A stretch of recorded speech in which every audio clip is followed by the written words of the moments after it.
जन्म शताब्दी पुस्तक माला 27। पाना है तो देना सीखो। लेखक श्री राम शर्मा आचार्य। मित्रों, 2 दिनों से आप यह सुन रहे हैं कि कायाकल्प क्या है, कल्प के लिए आपको क्या करना पड़ेगा। कल्प के लिए दूसरे भी आपकी सहायता करेंगे, पर आप ये मानकर चलिए कि आपको भी कुछ करना पड़ेगा। अगर आप कुछ नहीं करेंगे, केवल पूजा ही करते रहेंगे, भीतर वाले हिस्से को ठीक नहीं करेंगे, केवल कर्मकांड तक ही सीमित रह जाएंगे, तो उद्देश्य कैसे पूरा होगा। यह कल्प कोई शारीरिक थोड़े ही है जो क्रियाओं भर से पूरा हो जाएगा। यह आंतरिक कायाकल्प है। इसके लिए आपको अपनी मन स्थिति को, अपने चिंतन को, अपनी विचारनाओं को, आस्थाओं को, दृष्टिकोण को भी बदलना पड़ेगा। यदि यह कर सके तो समझिए कि बाहर की सहायता भी आपको जरूर मिलकर रहेगी। आमतौर से लोग यह समझते हैं कि देवताओं की खुशामद करके और उनसे कुछ प्राप्त करके हम अपना फायदा उठा लेंगे। अध्यात्म इसी का नाम है। पर लोगों का यह ख्याल गलत। देवताओं का अनुग्रह मिलता तो है, यह मैं नहीं कहता कि नहीं मिलता, लेकिन बिना शर्त नहीं मिलता। कुपात्रों को भी नहीं मिलता। पात्रता पहले साबित करनी पड़ती है। इसके बाद में ही कहीं ऐसा होता है कि देवता कोई सहायता कर सके और किसी भक्त या साधक को लाभ पहुंचाने में मददगार बन सके। आपको भी यही विचार करने के चलना चाहिए। आपको भी यही विचार करके चलना चाहिए। आपको देवानुग्रह की आशा तो करनी चाहिए, गुरु जी के आशीर्वाद की आशा तो करनी चाहिए, गायत्री माता की कृपा की आशा तो करनी चाहिए, लेकिन उस आशा के साथ में जो एक शर्त जुड़ी है उसे भूल नहीं जाना चाहिए। वह शर्त यह है कि आप अगर अपनी पात्रता साबित करेंगे तो देवता आपकी सहायता जरूर करेंगे, और यदि आप अपनी पात्रता साबित नहीं कर सकते तो फिर यह विश्वास रखिए कि आपको निराशा ही होना पड़ेगा। देवता से किसी ऐसी कृपा की आशा मत कीजिए जो कि कुपात्रों को भी मिल सकती है। देवता बड़े होशियार होते हैं, मंत्र भी बहुत होशियार होते हैं। आप कर्म कांड करें यह अच्छी बात है, लेकिन कर्म कांडों को देखकर देवता थोड़े ही प्रसन्न होते। वे तो कर्म कांडों के पीछे छिपी हुई साधक की भावनाओं को देखते हैं, और अगर भावनाएं सही है तो निश्चित रूप से वही फल देते हैं, जैसा कि आपने सुना है। इस संदर्भ में आप एक उदाहरण पर ध्यान दीजिए। बादलों को आप देखते हैं ना, वे कितनी कृपा करते हैं। बादलों के बराबर उदार देवता कौन सा हो सकता है। वह बिना कीमत पानी बरसाता है, और चाहे जितना बरसाता है वह समुद्र से लाता है, और प्यासी जमीन को पानी पूरा करने के लिए कितना पानी बरसाता है। लेकिन आपको ध्यान है उस पानी से कौन लाभ उठा पाता है। आप यह बताइए कि उससे हर कोई फायदा उठा लेता है क्या। हर कोई फायदा नहीं उठा सकता। बादलों से हर जगह हरियाली हो जाती है, लेकिन जो चट्टानें हैं उन चट्टानों पर एक तिनका भी पैदा नहीं होता। आप नदी में पड़े हुए पत्थरों को जरा देखिए ना। नदी के पानी से किनारे गीले हो जाते हैं, जमीन गीली हो जाती है, सब जगह गीले हो जाते हैं, पर जो चट्टान पत्थर का टुकड़ा नदी के बीच में सैकड़ों वर्षों से पड़ा हुआ है, जरा उसे तोड़ फोड़ कर देखिए। नदी का उस पर कोई अनुग्रह नहीं दिख पड़ेगा, क्योंकि वह पत्थर है। बादलों के अनुग्रह से भी उसे कोई लाभ नहीं हो सका, क्योंकि वह चट्टान है। जबकि आप देखते हैं कि बादलों के पानी से भूमि में हरियाली पैदा हो जाती है, पर चट्टान में क्यों नहीं पैदा होती। छात्रवृत्ति के बारे में आप जानते हैं कि वह फर्स्ट डिवीजन में पास होने वाले छात्रों को सरकार की ओर से दी जाती है। 3rd डिवीजन में पास होने वाले को दी जाती है क्या। फेल होने वाले को मिलती है क्या। नहीं। साहब हम पर दया कीजिए, उदारता कीजिए, यह मत कहिए। इस दुनिया में दया का, उदारता का कोई खास महत्व नहीं है। दुनिया में सर्वत्र पात्रता का महत्व है, उसी की परख की जाती है। आपने देखा होगा कि किसी खूबसूरत लड़की को, कन्या को बहुत से पड़ोसी आवारा लड़के यह मांग सकते हैं कि आप अपनी लड़की हमारे हवाले कर दीजिए और हमसे शादी कर दीजिए। इस संबंध में आपका क्या ख्याल है। कोई अपनी जवान लड़की को, जो पढ़ी लिखी भी हो, सुंदर सुयोग भी हो, किसी मांगने वाले की सुपुर्द कर देगा क्या। नहीं करेगा। यदि वह बेचारा प्यासा फिर रहा है कि कोई अच्छा जवाई मिल जाए तो हम पैसे भी देंगे, कपड़े भी देंगे, खुशामद भी करेंगे, बारात भी आएगी। वह कितना तलाश करता फिरता है। क्यों साहब, तलाश क्यों करते हैं आप जमाता को, जबकि आपके पड़ोस में 50 जमाता है। और इसके लिए तैयार हैं कि हम भी आपके जवाई बनेंगे, हमको भी आप अपनी लड़की दे दीजिए। फिर बेटी का बाप क्यों नहीं दे सकता उनको, क्यों उनसे मना कर देता, क्यों लड़ने झगड़ने के लिए आमदा हो जाता, क्यों अच्छे लड़के के पास जाता है, खुशामद करता, पैसा भी देता, मिन्नतें भी करता है, ऐसा क्यों होता है? क्या बता सकते हैं आप? सिर्फ एक ही वजह है कि वह जमाता इस लायक है कि उसने इतनी पात्रता है कि वह उस लड़की का गुजारा कर सके, भरण पोषण कर सके, उस लड़की की ठीक से देखभाल कर सके। इसलिए लड़की का बाप ऐसे जमाता को तलाश करता है जो कि इसके योग्य हो। ठीक, बिल्कुल ठीक यही बात समझिए कि देवताओं के अनुग्रह हर एक के हिस्से में नहीं आ सकती, गुरुओं के अनुग्रह हर एक के हिस्से में नहीं आ सकती। रामकृष्ण परमहंस ने विवेकानंद को अनुग्रह दिया था। मांगने वाले तो हजारों आदमी उनके पास आते थे और अपनी छोटी मोटी जरूरतें पूरा करके भाग खड़े होते थे, लेकिन वह जो देना चाहते थे वह केवल उन्होंने विवेकानंद को ही दिया, क्योंकि उसके अंदर पात्रता का अंश पाया, इसलिए अपनी आध्यात्मिक संपदा उन्हीं को सुपुर्द कर दी। माता समझती है कि बच्चे को कितना दूध चाहिए, वह उसी के अनुरूप उसे देती है। माता उसकी पात्रता को समझती है। बादल कहां बरसते हैं? वहां बरसते हैं जहां की घनी हरियाली होती है। बादल वहां बरसने से इनकार कर देते हैं जहां पेड़ नहीं होते। रेगिस्तानों में पानी कहां बरसता है? पेड़ अपनी चुंबक शक्ति से बादलों को बरसने के लिए मजबूर कर देते हैं। यही कारण है कि जहां पेड़ नहीं होते वहां कम पानी बरसता है। लीबिया में कुछ दिन पहले ऐसा ही हुआ था। पेड़ काट डाले गए और उसका परिणाम यह हुआ कि पानी बरसना बंद हो गया और सूखा पड़ गया। जब फिर से पेड़ लगाए गए तब बादलों ने बरसात की। मतलब यह है कि बादल पेड़ों के चुंबकत्व से खींचते चले आते। खदानें कैसे बनती है आप जानते हैं क्या? खदानों में कहीं थोड़ा सा लोहा, थोड़ा सा पित्तल, चांदी, सोना वगैरह होता है और वे अपने चुंबकत्व से दूर दूर फैले हुए अपने सजातीय कणों को अपनी ओर घसीटते रहते हैं और बड़ी खदानें बनती बढ़ती रहती है। यदि इस साल 100 टन लोहा है तो अगले वर्ष 200 टन हो जाएगा, उससे अगले साल 300 टन हो जाएगा, क्योंकि वह खदान जो है चारों ओर से खींचती रहती है और जमा करती रहती है। ठीक यही बात देवताओं की कृपा के बारे में। उनकी कृपा को घसीटा जा सकता है, बुलाया जा सकता है। देवता अपने आप देंगे? नहीं। अपने आप कौन देगा? आप अपने पैसे किसी को दे देंगे क्या? नहीं। बैंक वाला चाहे किसी को रुपया दे देगा क्या? नहीं। क्यों? क्योंकि बैंक वाला उधार देने से पहले 1000 बार यह तलाश करता है कि जिस आदमी को दिया जाने वाला है वह उस पैसे को ठीक से इस्तेमाल करेगा कि नहीं, बैंक का पैसा वापस मिलेगा कि नहीं। यह विश्वास न हो तो कोई देने को तैयार नहीं हो सकता। आपने देखा है ना समुद्र को। समुद्र के पास कितनी सारी नदियां अपना सामान लेकर भागती है और उससे कहती है कि यह सब हमारा पानी लीजिए। क्यों लीजिए? क्योंकि वे समझते हैं कि हमारे पानी को जमा करने की शक्ति इसमें है और हम जब अपने पानी को जमा करती हैं तो वह एक मुनासिब जगह पर जमा ही नहीं हो पाएगा, हमें वापस मिलता भी रहेगा।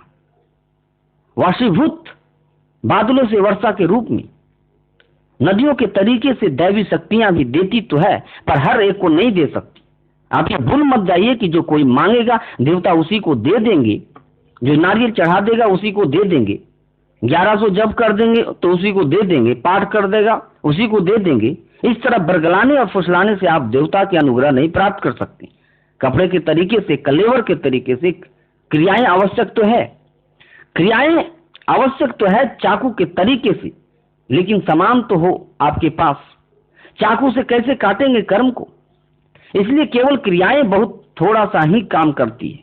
जो कर्मकांड आप करते हैं, जब करते हैं और क्रिया से करते हैं, यह है तो महत्वपूर्ण और जरूरी भी। लेकिन आप यह ख्याल मत कीजिए कि केवल जप करने से या अन्न कम खाने से आप कोई लंबे चौड़े फायदे उठा सकेंगे। आपको अपनी मन स्थिति को जरूर बदलना पड़ेगा। फूल जब खिलता है तो आपने देखा होगा कि उसके ऊपर कितने भौरे आकर बैठ जाते हैं, कितनी तितलियां और शहद की मधुमक्खियां के गुच्छे मंडराने लगते हैं। कब आते हैं? जब फूल खिलता है तब। फूल के तरीके से अगर आप अपने जीवन को खिला सकते हो, अपनी पात्रता को विकसित कर सकते हो, अपनी मन स्थिति में हेर फेर कर सकते हो, तो आपको हम यकीन दिला सकते हैं कि देवताओं के अनुग्रह आपको जरूर मिलेंगे जो आप यहाँ प्राप्त करने आए। आपको गुरुओं के आशीर्वाद हमारे आशीर्वाद मिलेंगे और दूसरे गुरु भी आपके पास आएंगे और आपकी आवश्यकता को जरूर पूरी कर देंगे। पात्रता की परख हर जगह होती है। आप इस ख्याल में मत रहिए, मिन्नतें मत मांगिए, नाक मत रगड़िए, झोली मत फैलाइए और यह उम्मीदें मत कीजिए कि कोई आदमी या देवता आपकी पात्रता को देखे बिना केवल आपकी क्रिया कृत्यों से ही प्रसन्न होकर के आपको निहाल कर जाएगा। ऐसा हो ही नहीं सकता। आपको इतिहास मालूम है ना, शिवाजी को भवानी नाम की एक तलवार मिली थी। क्यों मिली थी? इसलिए मिली थी कि उसने अपनी पात्रता स्थापित की थी। उनके गुरु ने सिंहनी का दूध दूहने के लिए परीक्षा ली थी और कहा था कि आप जाइए सिंहनी का दूध लाइए। देखा गया कि वह इतना निष्ठावान है कि अपने कर्तव्य के लिए अपने प्राण भी दे सकता है। तो भवानी से उन्होंने प्रार्थना की कि आप ऐसी तलवार दीजिए जो कि अजय हो, अक्षय हो। अर्जुन को गांडीव कहां से मिला था? इंद्र देवता ने दिया था। अर्जुन को ही क्यों दिया, औरों को क्यों नहीं दिया? इंद्र ने अर्जुन को देने से पहले इम्तिहान लिया था कि इतनी कीमती चीज विश्वस्त आदमी को, प्रमाणित आदमी को ही दी जाए, हर एक को नहीं दी जाए। आपको याद होगा कि जब अर्जुन वहां गए थे तो उनका इम्तिहान लेने के लिए इंद्रलोक की सबसे खूबसूरत युवती उर्वशी को भेजा गया था।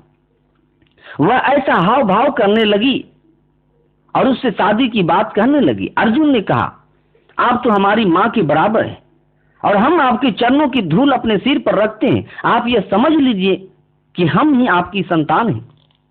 इस जवाब से प्रसन्न होकर इंद्र ने यह समझ लिया कि यह व्यक्ति इस लायक है कि इसको गांडीव दे देना चाहिए। इंद्र को जब यह विश्वास हो गया था कि अर्जुन गांडीव के लायक है तो उन्होंने उसे प्रसन्नता पूर्वक दे दिया था। आपको बापा जलाराम की कहानी मालूम है? भगवान उनके यहाँ आए थे और उनको एक झोली दे गए थे जिसमें से अक्षय अन्न के भंडार निकलते थे। यह वरदान भगवान ने दिया था जो अभी भी है। आप यदि गुजरात के वीरपुर नामक गांव में कभी पहुंचे तो आपको यह सिद्धपुर जलाराम बापा का एक स्थान मिलेगा। वहां अन्न की एक झोली अभी भी टंगी हुई है जो भगवान ने उन्हें दी थी। जलाराम बापा की इच्छा थी कि हमारे दरवाजे पर से कोई भी खाली हाथ न जा पाए। भगवान ने उनकी इच्छा पूरी की। उन्हीं की क्यों पूरी की, औरों की क्यों नहीं की? इच्छाएं मनोकामनाएं तो सभी करते हैं, पर उनकी इच्छा पूरी क्यों नहीं करते भगवान? क्योंकि जलाराम बापा इम्तिहान में पास हो गए थे। कौन से इम्तिहान में पास हो गए थे? उन्होंने 2 प्रतिज्ञाएं की थी कि जलाराम मेहनत मजदूरी करेंगे और खेती में से अनाज उगाएंगे। और उनकी पत्नी ने प्रतिज्ञा की थी कि पेट भरने के बाद में जो कुछ भी अनाज हमारे पास बचेगा उसे दुखियारों को, संतों को खिलाते रहेंगे। उनकी स्त्री खाना पकाती रहती थी सारा दिन और बापा जलाराम खेती बाड़ी करते रहते थे। वह अनाज पैदा करते थे और उनकी धर्म पत्नी खिलाती रहती थी। इस बीच पेट भरने के लिए जो मिल गया उसी से गुजारा कर लिया। बस संत की यही निशानियां हैं कि उसका चरित्र ऊंचा होना चाहिए। भक्त का चरित्र ऊंचा ना हुआ तब सभी कथा कीर्तन भजन पूजन जप तप अनुष्ठान बेकार है। नहीं साहब, हम तो अखंड कीर्तन करते हैं, जागरण करते हैं, जप तप करते हैं।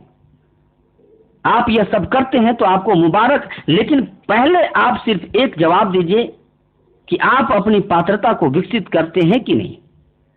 भगवान सिर्फ 2 ही बातें देखते रहते हैं और वे आपकी मानसिक पवित्रता और आपकी पूजा। पूजा तो अपने मन को धोने का एक तरीका है। मित्रों, भगवान को बरगलाया नहीं जा सकता, उसे फुसलाया नहीं जा सकता। भगवान के साथ में ब्लैक मेलिंग नहीं की जा सकती। भगवान के साथ में जुड़ने का एक ही सीधा रास्ता है कि अपनी पात्रता साबित करें भगीरथ के तरीके से। भगीरथ गंगा जी को मांगने गए थे, उन्हें पानी की जरूरत थी अपनी फसल के लिए, अपने बाप दादाओं का उद्धार करने के लिए। साथ में इससे भी बड़ी जरूरत थी कि सारे संसार को पानी मिलना चाहिए। भगीरथ निस्वार्थ से उन्होंने तप किया। यदि यह कारण रहा होता कि भगीरथ गंगा जी अपने पास ही बुलाएंगे, पानों की स्टोर करेंगे, हर आदमी से पैसा वसूल करेंगे और गंगा जी से अपना उल्लू सीधा करेंगे, तो आप विश्वास रखिए तब गंगा जी कभी भी भगीरथ के चुंगल में फंसने के लिए तैयार ना हुई होती। उन्होंने कारण की खोज की और उस आदमी की नीयत को जाना। नीयत का अर्थ है पात्रता, चिंतन का अर्थ है पात्रता, चरित्र का अर्थ है पात्रता। पात्रता आपको विकसित करनी ही चाहिए। देवताओं के अनुग्रह में कोई कमी नहीं है।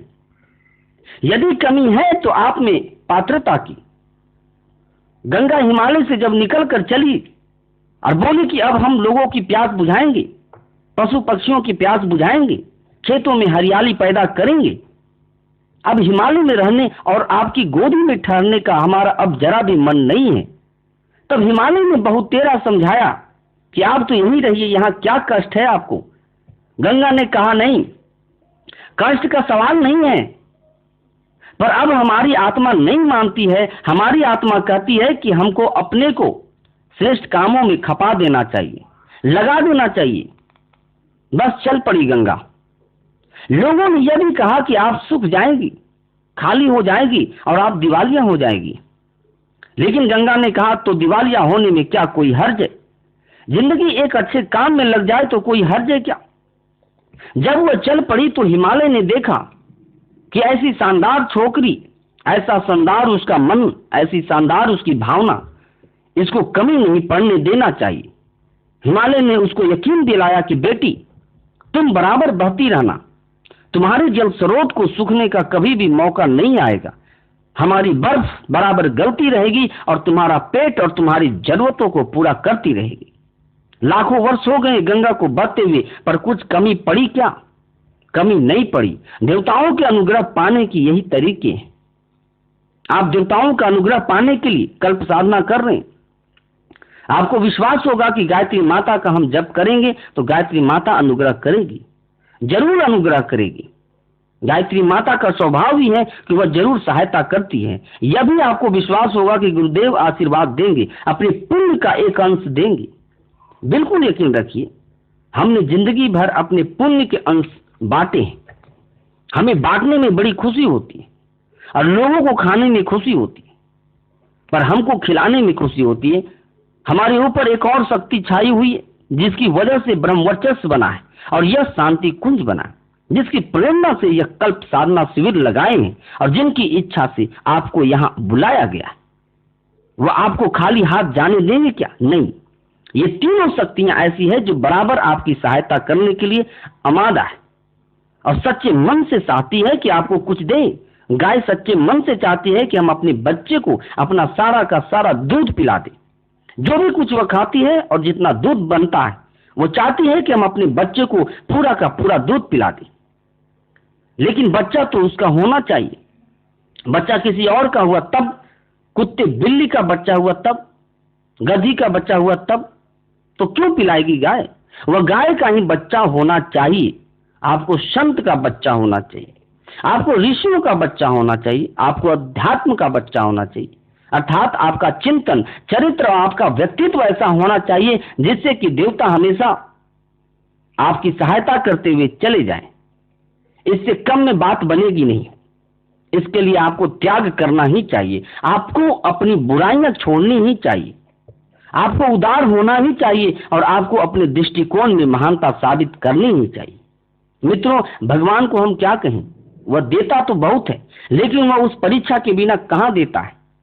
आपको सुदामा जी का किस्सा याद होगा कि वह एक बार श्री कृष्ण भगवान से कुछ मांगने के लिए गए थे और सुदामा जी के मांगने से पहले ही श्री कृष्ण ने उनकी यह परीक्षा ले ली थी कि यह हमको भी कुछ दे पाएंगे कि नहीं। उनकी पोटली में चावल रखा हुआ था।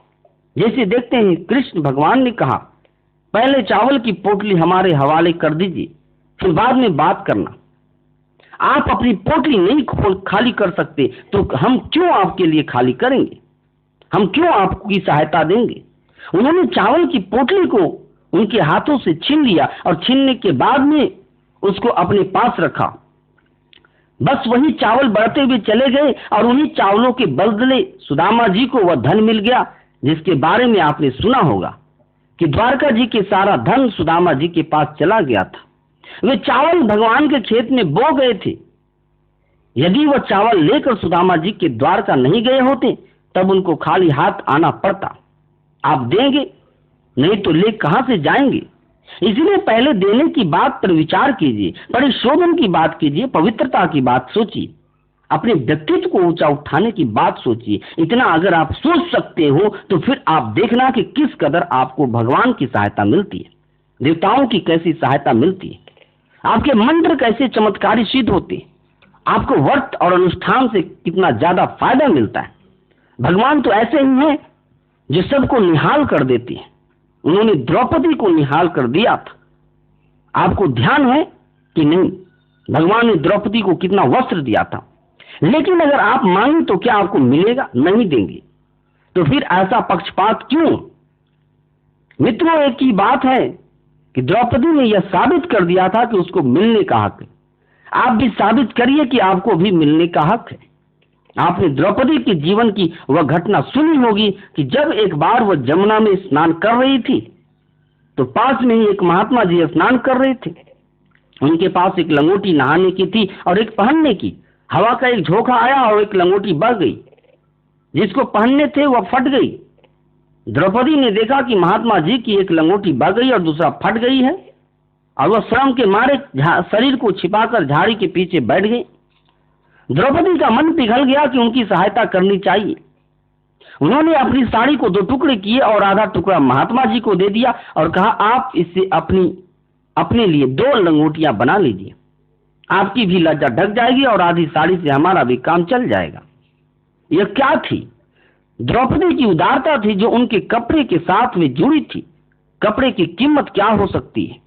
कपड़ा तो जरा सी कीमती का था, लेकिन जब भगवान के भंडार में चला गया तो लाखों गुना हो गया। भगवान ने देखा कि जो आदमी उदार है उसके लिए उदार होना चाहिए, जो आदमी दयालु है उसके लिए दयालु होना चाहिए, जो आदमी चरित्रवान है उसके लिए चरित्रवान होना चाहिए। जब दुशासन उसे नंगी कर रहा था तो भगवान ने द्रौपदी के लिए कितना सारा कपड़ा भेजा था, कितनी सारी सहायता की थी। ये आपने भी पढ़ा सुना होगा। आपसे मुझे यही कहना था कि आप यहाँ देवता का अनुग्रह प्राप्त करने के लिए आए हैं, और अगर आपको अनुदान पाने की इच्छा है तो आपकी ये इच्छा मुनासिब है, सही है। आप किसी गलत फहमी में नहीं है, किसी अंधविश्वास में जकड़े हुए नहीं है। प्राचीन काल के असंख्य इतिहास ऐसे हैं जिसमें देवताओं ने सहायता की है, अनुग्रह किए हैं। आपको जरूर सहायता मिलेगी, पर एक शर्त को भूलिएगा मत। अगर आप उस शर्त को भुला देंगे तो आप घाटे में रहेंगे, आप निराश होंगे। फिर आप गाली देंगे और सोचेंगे कि मंत्र मिथ्या होते हैं, देवता मिथ्या होते हैं। क्यों मिथ्या होते हैं? अगर आपने अपनी पात्रता का विश्वास नहीं किया, तब चिंतन, चरित्र, व्यवहार को उत्कृष्ट और उदार नहीं बनाया, तब आप घाटे में रहेंगे। इसके लिए हम आपको यह अनुष्ठान करा रहे हैं ताकि आपका चिंतन बदले, व्यक्तित्व परिष्कृत हो और आपके भीतर का कायाकल्प हो जाए। तभी देवता आपकी सहायता करेंगे। आप अपने भीतर को बदलने की कोशिश कीजिए, अपना चिंतन बदलिए, अपना चरित्र बदलिए, अपने जीवन का ढांचा और ढर्रा बदलिए। फिर देखिए आपकी बदली हुई परिस्थितियों में जो देवता नाखुश थे, मुंह मोड़े हुए थे, किस तरह आपके गुलाम हो जाते हैं, कैसी आपकी सहायता करते हैं, कैसे आपको छाती से लगाते हैं, कैसे आपको निहाल करते हैं। यही अनुभव हमारे जीवन का भी है और इससे आपको भी लाभ उठाना चाहिए। आप अपने आप को खाली कीजिए और निहाल होकर जाइए। बस इतना ही कहना था मुझे आपसे। ओम शांति। सुपात्र पर ही दैवी अनुदान बरसते हैं। एक बार रामकृष्ण परमहंस से एक शिष्य ने पूछा, गुरुदेव, क्या कारण है कि एक मंत्र, एक उपासना प्रक्रिया को अपनाते हुए भी एक चमत्कारी सामर्थ्य प्राप्त कर लेता है, रिद्धियों सिद्धियों का स्वामी बन जाता है, जबकि दूसरे को कोई विशेष लाभ नहीं मिल पाता? परमहंस ने उत्तर में एक कथा सुनाई जो इस प्रकार थी। किसी राज्य के मंत्री ने अपने जप तप से विशेष आध्यात्मिक शक्ति अर्जित कर ली। उसकी चमत्कारी विशेषताओं की सूचना राजा को मिली। राजा ने मंत्री को बुलाकर रहस्य पूछा तो उसने बताया, यह सब गायत्री मंत्र की उपासना का चमत्कार है। इसकी उपासना साधना द्वारा सब कुछ प्राप्त कर सकना संभव है। राजा ने भी मंत्र और संबंधित विधि विधान पूछा और उपासना करने लगे। 1 वर्ष तक वे जप करते रहे, पर उन्हें वह उपलब्धियां नहीं प्राप्त हो सकी जो मंत्री को हुई थी। निराश होकर एक दिन मंत्री को बुलाकर कारण पूछा। मंत्री ने उत्तर देने के बदले राज्य के एक किशोर लड़के को बुलाया और कहा, बेटे, राजा के गाल पर एक चपत लगाओ। अपनी आज्ञा को मंत्री ने बार बार दोहराया, पर बालक अपने स्थान से टस से मस नहीं हुआ। मंत्री की धृष्टता एवं उदारता को देखकर राजा का चेहरा तमतमा उठा। उसने लड़के को कड़े स्वर में निर्देश दिया, इस मंत्री को 2 चपत लगाओ। लड़के ने तुरंत 2 चपत जड़ दिए। राजा का चेहरा अभी भी क्रोध के आवेश में तमतमा रहा था। मंत्री ने नम्रता से उत्तर दिया, राजन धृष्टता क्षमा करें, यह सब आपके समाधान के लिए किया गया था। आपके प्रश्न का यही उत्तर है। वाणी से कही बात अधिकारी पात्र की ही मानी जाती है। मंत्र जब से चमत्कार पात्रता विकसित होने पर ही आता है। इस कथा को सुनाने के बाद रामकृष्ण परमहंस ने कहा, उपासना का मंत्र जब का चमत्कारी प्रतिफल उन्हें ही मिल पाता है जिन्होंने अपने गुण कर्म स्वभाव को परमात्मा के अनुरूप ढाल लिया है। संत ज्ञानेश्वर में जहां ज्ञान, विवेक, सदास्यता एवं सहिष्णुता की लौकिक विशेषताएं दिखाई पड़ती थी, वहीं अलौकिक स्तर की रिद्धि सिद्धियों एवं चमत्कारों की झांकी भी मिलती थी। एक महिला उनकी इन उपलब्धियों से विशेष प्रभावित होकर साधना करने लगी। कुछ समय तक उपासना करने के बाद जब उसे कोई विशेष उपलब्धि नहीं हुई तो वह संत के पास जाकर बोली, देव, भगवान भी बड़ा पक्षपाती है। वह किसी किसी को तो रिद्धि सिद्धियों का स्वामी बना देता है और किसी को कुछ भी नहीं देता है। संत ज्ञानेश्वर मुस्कुराए और बोले, बहन, ऐसा नहीं है। भगवान विशिष्ट विभूतियों सत्पात्रों को देता है। पात्रता विकसित करके हर कोई उन्हें प्राप्त कर सकता है, तो इसमें भगवान की क्या विशेषता रही? उसे तो सबको समान अनुदान देना चाहिए। महिला ने प्रति प्रश्न किया। संत उस समय तो चुप रहे, पर दूसरे ही दिन उन्होंने प्रातःकाल मोहल्ले के एक मूर्ख व्यक्ति को उस महिला के पास यह कहकर भेजा कि उससे सोने का आभूषण मांग लाओ। मूर्ख ने जाकर आभूषण मांगने पर उस महिला ने झिड़क कर उसे बिना आभूषण दिए ही भगा दिया। थोड़ी देर बाद संत ज्ञानेश्वर स्वयं उसी स्त्री के पास पहुंचे और बोले, आप एक दिन के लिए अपने आभूषण दे दें, आवश्यक काम करके लौटा देंगे। महिला ने बिना कोई प्रश्न पूछे संदूक खोला और सहर्ष अपनी कीमती आभूषण संत को सौंप दिए। आभूषण हाथ में लिए ही संत ने पूछा, अभी अभी जो दूसरा व्यक्ति आया था उसे आभूषण क्यों नहीं दिए? स्त्री बोली, उस मूर्ख को आभूषण कैसे दे दे? संत ज्ञानेश्वर बोले, बहन, जब आप सामान्य से आभूषण बिना सोचे विचारे कुपात्र को नहीं दे सकती हैं, तो फिर परमात्मा अपने दिव्य अनुदानों को कुपात्रों को कैसे दे सकता है? वह तो बारंबार इस बात की परीक्षा करता है कि जिसको अनुदान दिया जा रहा है उसमें पात्रता है अथवा नहीं। पात्रता के अभाव में सांसारिक जीवन में भी कहां किसी को कुछ विशेष उपलब्धि हो पाता है। अपना सगा होते हुए भी एक पिता मूर्ख गैर जिम्मेदार पुत्र को अपनी विपुल संपत्ति नहीं सौंपता। पात्र मांगते रहने से कुछ नहीं मिलता। हर उपलब्धि के लिए मूल्य चुकाना पड़ता है। बाजार में विभिन्न तरह की वस्तुएं दुकानों में सजी होती है, पर उन्हें कोई मुफ्त में कहां प्राप्त कर पाता है। अनुनय विनय करने वाले तो भिख जैसी नगण्य उपलब्धि ही करतलगत कर पाते हैं। पात्रता के आधार पर शिक्षा, नौकरी, व्यवसाय आदि क्षेत्रों में विभिन्न स्तर की भौतिक उपलब्धियां हस्तगत करते सर्वत्र देखा जा सकता है। आध्यात्मिक क्षेत्र में भी यही सिद्धांत लागू होता है। भौतिक क्षेत्र की तुलना में अध्यात्म के प्रतिफल कई गुने अधिक महत्वपूर्ण, सामर्थ्यवान और चमत्कारी है। किन्हीं किन्हीं महापुरुषों में उन चमत्कारी विशेषताओं को देख एवं सुनकर हर व्यक्ति के मुंह में पानी भर आता है तथा उन्हें प्राप्त करने के लिए मन ललचाता है, पर अभीष्ट स्तर का आध्यात्मिक पुरुषार्थ न कर पाने के कारण उस ललक की आपूर्ति नहीं हो पाती। पात्रता के अभाव में अधिकांश को दिव्य आध्यात्मिक विभूतियों से वंचित रह जाना पड़ता है, जबकि पात्रता विकसित हो जाने पर बिना मांगे ही वे साधक पर बरसती है। उन्हें किसी प्रकार का अनुनय विनय नहीं करना पड़ता।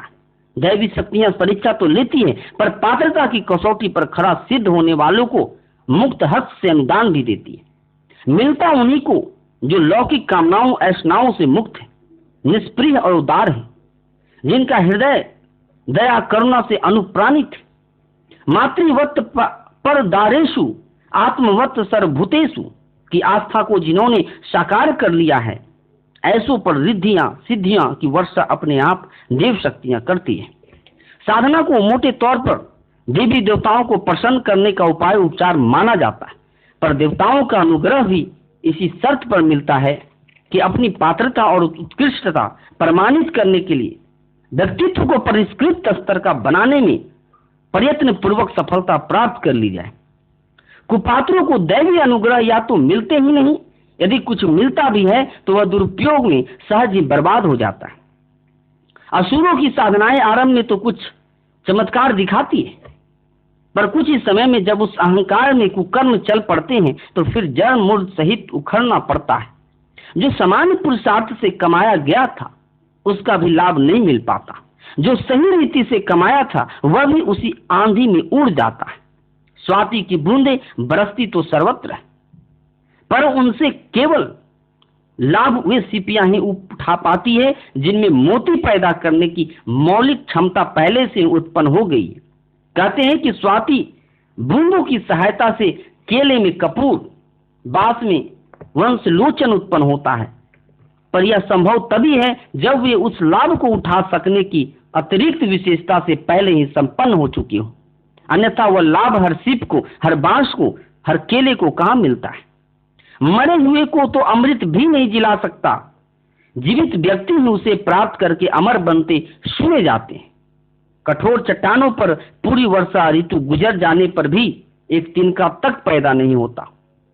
दैवी अनुग्रह हो या पुरुषार्थ उपार्जित वैभव, दोनों ही स्तर पर ही सफलताएं प्राप्त करने के लिए प्रारंभिक प्रयास करने ही पड़ता है कि अपनी पात्रता, प्रामाणिकता और प्रतिभा को उच्च स्तर तक विकसित किया जाए। यह सिद्धांत जिन्होंने हृदयंगम कर लिया, समझना चाहिए उन्होंने भौतिक और आत्मिक स्तर की दिव्य विभूतियां अर्जित करने का राजमार्ग प्राप्त कर लिया। ओम शांति।